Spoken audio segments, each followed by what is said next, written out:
And Hi, Scott Orlin with CINEMA-Magazin. I am here in Florida. It is the movie First Man with two of the stars of the film, Claire Foy and Ryan Gosling. Watching this movie, I kept thinking how adventuresome this time seemed. You know, that I think we live in such a jaded world because of the internet and our access to information, that there seemed to be such a purity about this adventure.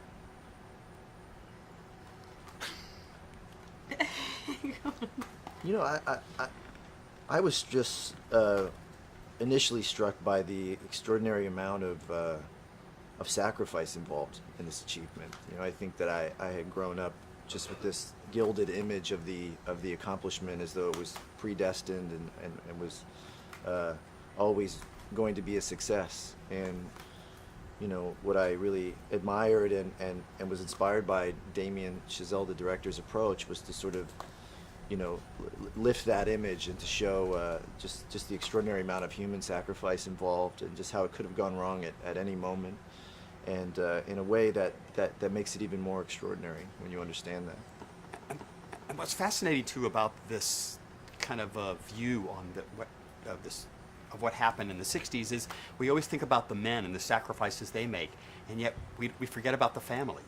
That the pressure and the emotional toll that it takes on not only the wife but the children. Yeah, I think at the time especially it was that the families had to project an image of kind of support and that this was an exciting thing that was happening as opposed to the reality, which was pretty terrifying, and also sort of longing for their partners and their fathers to sort of be at home more because they just were away a lot of the time.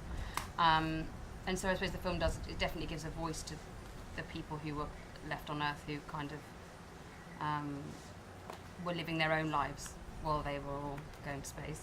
It's obvious that for a lot of people there's a romantic concept about what an astronaut is, and yet when we kind of walk through of what they actually have to do, for most people I don't think they have literally the stomach for it.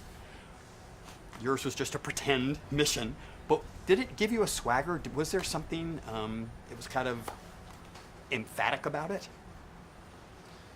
It was all very humbling because you realize just how extraordinary these people really were, and how it's a special kind of person that could do this job alone. You know, it takes a certain kind of person to knowingly get into an aircraft that has never been flown and to you know, push it to its breaking point in order to further our understanding of that. And even more so when you take Neil as the focus. You know, it's a very special person that would say those iconic lines on the moon. It's somebody who you know, and seemingly said them without really thinking about them. You know, he was somebody who could see everything in its larger context. He could see a giant leap in one small step. When you climbed into the spacecraft, did you feel claustrophobic? Did you have a new appreciation of how the hell do these guys do that?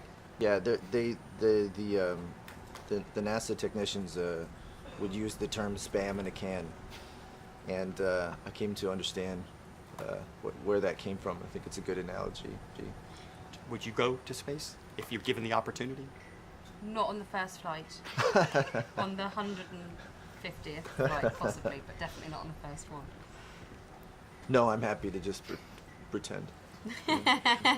Ryan and Claire, thank you again. Congratulations on the film, and this is Scott Orlin. Until next time.